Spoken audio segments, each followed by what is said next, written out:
అందరికీ నమస్కారం. చంద్రబాబు నాయుడు ద్వారా, చంద్రబాబు నాయుడు గారి ద్వారా, కూటమి ప్రభుత్వం ద్వారా, పవన్ కళ్యాణ్ మరియు లోకేష్ బాబు గారి ద్వారా ఈరోజు పేద కుటుంబాలకు సంబంధించిన ఏదైతే సీఎం రిలీఫ్ ఫండ్ ఉందో దానికి సంబంధించి ఈరోజు చెక్కుల పంపిణీ కార్యక్రమం పెట్టుకోవడం జరిగింది. కనీసం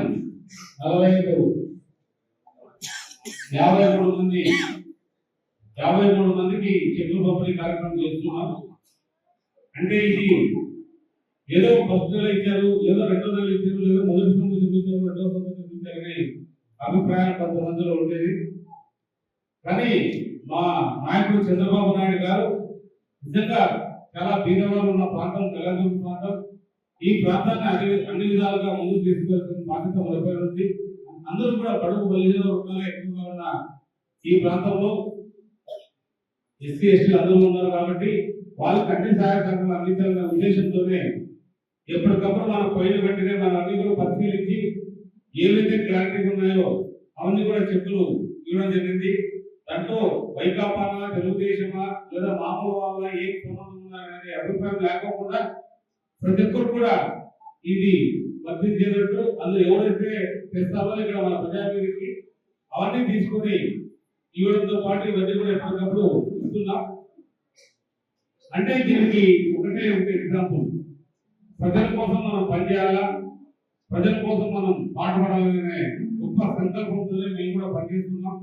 ఏ రోజు ఆ రోజు ప్రజలు సంక్షేమంతో పాటు అభివృద్ధి కార్యక్రమాలు చేయాల్సిన అవసరం ఎంతైనా ఉందని అభిప్రాయంతో ఈరోజు అన్ని కార్యక్రమాలు చేస్తున్నాం. నేను ఒకటే కోరుకుంటున్నా, చంద్రబాబు నాయుడు గారు, లోకేష్ బాబు గారు ఒకటే వాళ్ళు తెలుగుదేశం పార్టీని ఇంత బలంగా ఎన్టీ రామారావు గారు ఆ రోజు వ్యవస్థాపకులు తెలుగుదేశం పార్టీని స్థాపించి 43 సంవత్సరాలైన సందర్భంగా ఈ రోజు కూడా పార్టీ వాళ్ళ బలంగా ఉందంటే దానికి కారణం చంద్రబాబు నాయుడు గారే. అలాగే లోకేష్ బాబు గారు కూడా ఇప్పుడు బాధ్యతలు తీసుకున్నారు. మరి చాలా మంది బడుగు బలహీన వర్గాలు ఎప్పటికప్పుడు తెలుగుదేశం తోడుగా ఉంటున్నారు. అన్ని రకాలుగా వాళ్ళకి తెలుగుదేశం పార్టీ తోడుగా ఉంటుంది. మేమందరం కూడా కలిసిమెలిసి తెలుగుదేశం పార్టీని ముందుకు నడిపే విధంగా కూడా కృషి చేస్తున్నాం. ఇక్కడ దీంట్లో ఏ స్వార్థము లేదు. కానీ ఒక విషయం ఏంటంటే, మనం తెలుగుదేశం పార్టీలో కుటుంబ సభ్యులుగా ఉంటాం. కుటుంబ సభ్యులుగా ఏదైనా ఉంటే మనం ఇంట్లో మాట్లాడుకొని ఇంట్లో చేసుకోవాల్సిన అవసరాలు ఉన్నాయి. అట్లా కాకుండా మనం కొన్ని చోట్ల శత్రువుల దగ్గర పోయి శత్రువు పార్టీలో నానా రకాలుగా చేయడం కూడా దురదృష్టకరమే. ఈ రోజే చూసాం, డిఎస్సికి సంబంధించిన టీచర్లు ఎవరైతే పాపం వాళ్ళు కష్టపడి ఈరోజు వాళ్ళు ఉద్యోగాలు తెచ్చుకునే సంవత్సరమైన సందర్భంగా వాళ్ళు ఏదైతే తెచ్చుకున్నారో కష్టంగా అంటే 16,500 మందికి ఒకే సందర్భంలో చంద్రబాబు నాయుడు గారు, పవన్ కళ్యాణ్ గారు, నారా లోకేష్ గారు ముగ్గురు కలిసి ఒక 30,000 మంది సమీక్షంలో వాళ్ళందరూ కూడా పత్రాలు అందించి వాళ్ళు ఎంతో కష్టపడి ఈరోజు ఎంతో సంతోషంగా వాళ్ళ కుటుంబాలు కాఫీగా తాగుతున్న సందర్భంలో లేనిపోని ఆరోపణలు చేసి లేనిపోని ఏదో ఒక రకంగా వీళ్ళు ఈ రకంగా ఇబ్బంది పెట్టాలనే దుర్బుద్ధితో ఆ వైకాపా నాయకుడు ఎవరైతే ఉన్నారో జగన్ రెడ్డి, నిజంగా అతను ఒక చాటిస్ట్ అనాలి. ఏ ఐవారైనా ఎవరైనా దీంట్లో అవినీతి పడడానికి అవకాశాలు ఉన్నాయా? ఎంతో పారదర్శకంగా ఎన్నో రకాలుగా డిఎస్సి కోర్సులు పూర్తి చేసి ఈరోజు అన్ని చోట్ల కూడా వాళ్ళు విద్యాలయాల్లో పాఠాలు చెప్తూ బోధిస్తూ వాళ్ళు కాలం గడుపుతున్నారు. చాలా మంది తల్లులు కూడా వాళ్ళ పిల్లల్ని ఎక్కడో వదిలేసి ఎక్కడో రకంగా ట్రైనింగ్ తీసుకుని వాళ్ళు ఎంతో కష్టపడి ఈరోజు ఈ ఉద్యోగాలు సంపాదించుకున్నారు. ఇంత కాంపిటీషన్ లో ఈ రోజు డిఎస్సి జరిగిన ప్రతి సందర్భాల్లో కూడా చంద్రబాబు నాయుడు గారు ఇచ్చినట్లే తప్ప మరి ఏ రోజు కూడా రాజశేఖర్ రెడ్డి, జగన్ రెడ్డి ఏ ఒక్క నోటిఫికేషన్ కూడా ఇవ్వలేదు. అలాంటి సందర్భాల్లో ఈ రోజు నోటిఫికేషన్ వాళ్ళు ఏదో నిజంగా వాళ్ళ కుటుంబాలు ఏదో నా కళ్ళారా చూశాను, చాలా బాధ అనిపించింది. అదే వాళ్ళకి ఏం అమాయకులు కష్టపడి చదివారు, వాళ్ళు ఉద్యోగాలు తెచ్చుకున్నారు. ఇంతకు ముందున్న ప్రభుత్వం ఏం చేసింది వాళ్ళని? వాళ్ళు ఒక స్కూల్లో 12 మంది ఉన్న చోట 5 మందిని పెట్టారు, లేదా 6 మంది ఉన్నారు. అంటే మిగిలిన పోస్ట్ అన్ని కూడా ఖాళీ, పిల్లలు చదువు చెప్పే పరిస్థితుల్లో లేరు. ఆ ఉన్న పిల్లలు కూడా ఉన్నదానికి సంఖ్య కూడా తగ్గిపోయింది.